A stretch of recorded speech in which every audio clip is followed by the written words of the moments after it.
የሮላንዶ ናዛሪዮ ሀገር ብራዚል የዓለም ዋንጫን ከበላች 24 ዓመታት አስቆጥራ በአሁኑ በአዲሱ ትውልድ ዳግም ትፋለማለች። የክርስቲያን ሮላንዶ ሀገር ፖርቹጋል ለ99 ዓመታት የዓለም ዋንጫን አንዴም ሳታነሳ ክፍለ ዘመን ለተሻገረ ናፍቆት የቁርጥ ቀን ልጇን 41 ዓመቶ ሲያረሰበንን ከፊት አሰልፋ የመጨረሻውን ጦርነት ይገጥማል። ወይ ድል ወይ የታሪክ ስንብት። የዘንድሮውን የዓለም ዋንጫ የወርቅ ጽዋውን ማን ይጎነጭ ይሆን? የ2022 ሻምፒዮን የኳታር ንጉስ ሊዮኔል አንድሬስ ሜሲ ዙፋኑን ክብር አስጠብቆ ዳግም ይነግስ ሲሆን ወይስ በ41 ዓመቱ የዕድሜን አጥር የሰበረው እሱም ሀገሩም የዓለም ዋንጫ ማሳካት ያቃታቸው የማንዴራው ፈርጥ የፖርቹጋሉ ባኮር ልጅ ክርስቲያኖ ሮላንዶ ዘጎት የህይወቱን የመጨረሻ የዓለም ዋንጫ ተሳትፎ ታሪክ ጽፈውበት ያልፍ ይሆን ወይ? የኳታር ላይ የፈሰሰው የሮላንዶ የመጨረሻ እንባ ወደ ወርቅ ይቀየር ይሆናል?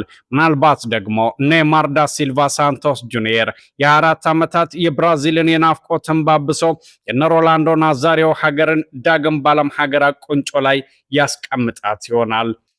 የዓለም እግር ኳስ የበላይነት ማህተም በኳታር 2022 የዓለም ዋንጫ ላይ ከታተመ ከዓመታት በኋላ አሁን ደግሞ በታላቁ መድረክ ላይ አዲስ የክብር ምዕራፍ ሊጻፍ ተቃርቧል። ይህ የዘመናችን ታላላቅ ጀግኖች የእግር ኳስ አማልክት የመጨረሻው የክብር ፍልሚያቸው ነው።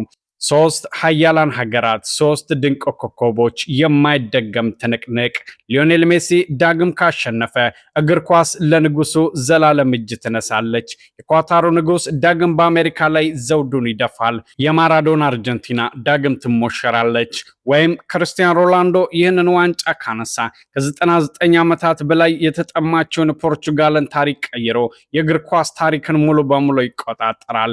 እሱም ዓለም ላይ ያላሳካው ያልሰበረው የስፖርቱ ዓለም የሪከርድ ታሪክ አይኖረውም። በሁሉም ስሙን ያስጠራል። ወይ ደግሞ ምናልባት የብራዚል አልጋ ወራሽ አዳዲሶቹ ትውልዶች ኔይማርና ቪኒሺየስ ካሸነፉ ግን የብራዚል የሳምባው ዳንስ በዓለም ዙሪያ እንደገና ይጀምራል። ብራዚልም ወደ ቀደመ ገናናነት ትመለሳለች። በታሪክ ሚዛን በስብስብ ጥልቀት ፖርቹጋልና ብራዚል እጅግ በጣም አስፈሪ ናቸው። በአሸናፊነት መንፈስና በትልቅ መድረክ ብቃት ደግሞ አርጀንቲና ትቀድማለች። ነገር ግን እግር ኳስ በሜዳ ላይ ለ90 ደቂቃ በሚደረግ ትግል የምትወሰን ጥበብ ናትና ማን እንደሚያሸንፍ ቅድመ ውጤት መደምደም አስቸጋሪ ነው። የዘንድሮ ዓለም ዋንጫ ታላላቅ ትንቅንቅ የምናይበት ይሆናል። ሶስት ታላላቅ ሀገራት ለታሪክ ይዋደቃሉ። ሶስት የዓለማችን ኮከብ እግር ኳስ ተጫዋቾች ለሀገራቸው ክብር ይፋለማሉ። የዓለም ዋንጫን በታሪክ አንዴ ማንሳት ያልቻለችው አሳዛኟ ፖርቹጋል የ24 ዓመት የዋንጫ ናፍቆት ካለባቸው ብራዚሎች ጋር ተናንቃ ያልተጻፈ የዓለም ዋንጫ ታሪካቸውን ለማደስ በወርቅ ቀለም ለመጻፍ የዘንድሮን ታግለውም ጸልየውም ይሁን የሮላንዶን አምላክ ተማጽነው የሲያረሰበንን የማያረጅ ብቃት ተንተርሰው ይገሰግሳሉ። ምናልባት ግን በአሸናፊነት መንፈስ የባለሙሉ ልቡ ባለቤት የዓለም ሻምፒዮን አርጀንቲና በኳታር ከነገሰበት ዙፋን ማን ሊነቀነቀኝ ታሪክ ራሱን ይደግማል ብለው ከፊት እንደ ሮማ ኤምፓየር የማይነቀነቅ ግንብ ተጋርደው የሁለቱም ሀገራት ጉዞ አስቆመው የሁለቱንም ሀገራት የዋንጫ ናፍቆት እንዳማራቸው ሊያስቀሩት ይችላሉ።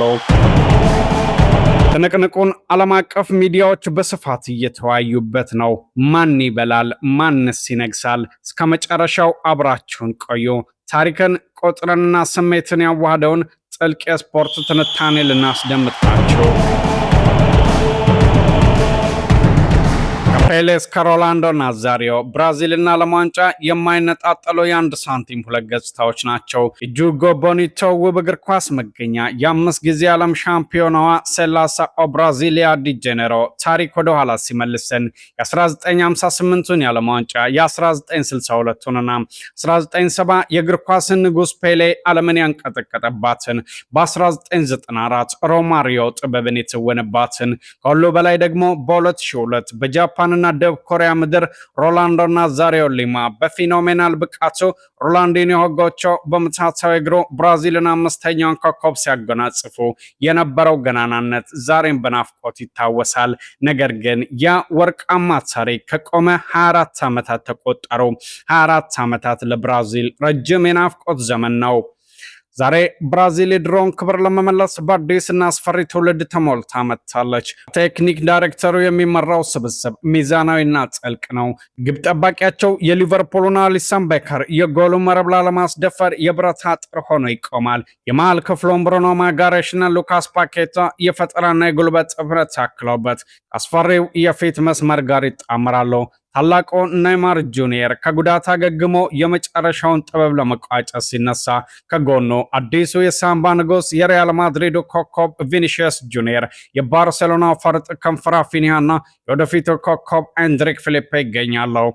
ኔይማር ታሪካዊውን ፔሌን የጎል ማግባት ክብረ ወሰን ሰብሮ የሀገሪቱ የምንጊዜም ከፍተኛ ጎል አስቆጣሪ ቢሆንም ሀገሩ ዓለም ዋንጫ ማምጣት ትልቁ የህይወት ህልሙ ነው።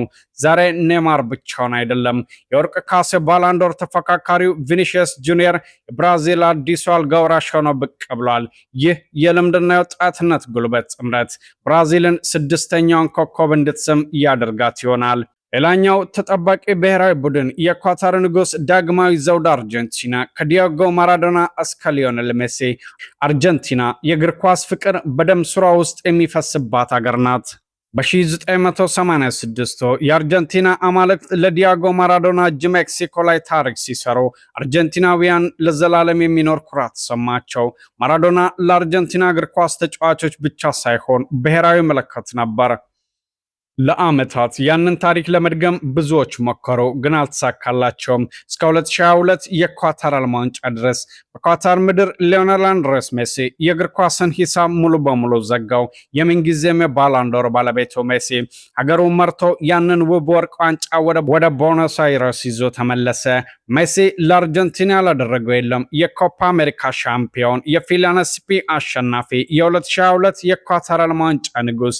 አሁን ላይ ሜሲ ሁሉንም አሳክቷል።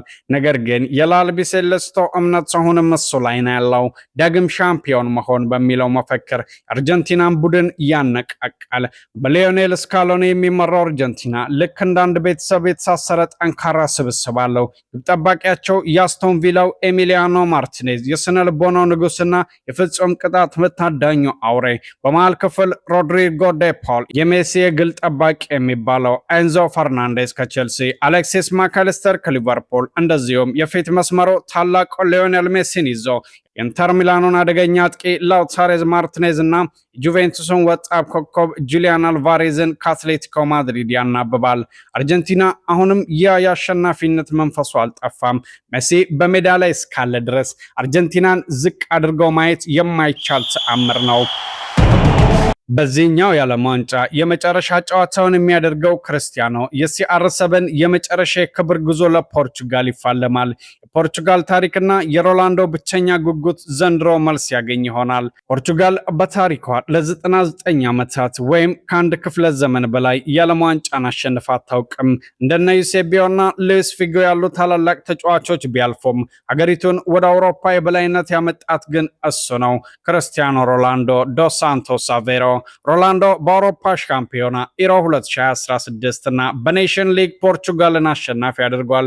በአውሮፓ ሻምፒዮና ታሪክ በዓለም አቀፍ ጨዋታዎች በክለብ ደረጃ በሻምፒዮንስ ሊግ የምንጊዜም ከፍተኛ ጎል አስቆጣሪ ነው። እሱ ያላሳካው የለም፣ እሱ ያልሰበረው ክብረ ወሰን የለም። ነገር ግን አንዱ ቤናፍቆት ድል ቀርተዋለች፣ እሷም የዓለም ዋንጫ ናት። በ2022 በኳታር ዓለም ዋንጫ ፖርቹጋል በሞሮኮ ተሸንፋ ስትወጣ ሮላንዶ እያለቀሰ ወደ መልበሻ ክፍል ሲያመራ ያየነበት ሲቹዌሽን የዓለምን እግር ኳስ አፍቃሪ ልብ ሰብረው ነበር። ያ እንባ የሽንፈት ሳይሆን የቁጭት ነበር።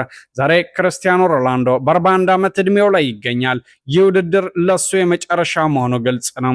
የአካል ብቃቱ፣ ቁርጠኝነቱና ለጎል ያለው ረሃብ አሁንም እንደ 20 ዓመት ወጣት ነው። ያንን በኳታር ያፈሰሰው እንባ በደስታ ለመቀየር ቆርጦ ተነስቷል። የፖርቹጋል ብሔራዊ ቡድን በአሁኑ ሰዓት በዓለማችን ላይ ካሉ እጅግ በጣም ጠንካራና ተስጦ ካላቸው ስብስቦች አንዱ ነው። ሮላንዶን የሚደግፉ ድንቅ ከዋክብትም ሞልተዋል። መሃል ክፍሉን ብሩኖ ፈርናንዴዝ እና በርናንዶ ሲልቫ የዓለማችን ምርጥ የኮከቦች ጥምረት ነው።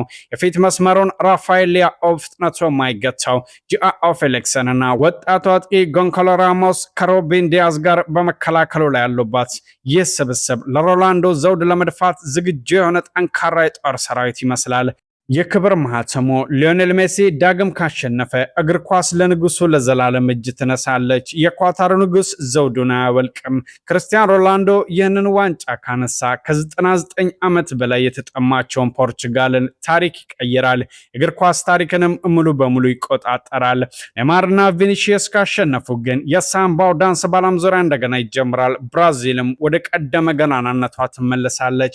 በታሪክ ሚዛን፣ በስብስብ ጥልቀት ፖርቹጋልና ብራዚል እጅግ በጣም አስፈሪ ናቸው። በአሸናፊነት መንፈስና በትልቅ መድረክ ብቃት ደግሞ አርጀንቲና ትቀድማለች። ነገር ግን እግር ኳስ በሜዳ ላይ ለ90 ደቂቃ በሚደረግ ትግል የምትወሰን ጥበብ ናትና ማንን እንደሚያሸንፍ ቅድመ ግምት መስጠት ይከብዳል። እናንተስ ምን ታስባላችሁ? የ2022ቱ ንጉስ ሜሲ ዘውዱን ያስጠብቃል ወይስ ደግሞ የሮናልዶ የመጨረሻ አምባ ወደ ወርቅ ይቀየራል? ምናልባት ደግሞ የኔይማርና ቪኒሺየስ አዲስ ትውልድ የሳምባው ዳንስ ለብራዚል ደግመን እናየው ይሆናል ወይ? ሐሳባችሁን በኮሜንት አስፍሩልን። ቪዲዮውንም ላይክ እና ሰብስክራይብ ማድረግ እንዳይረሱ። በሚቀጥለው ታላቅ ዘገባ እስክንገናኝ ሰናይ ጊዜ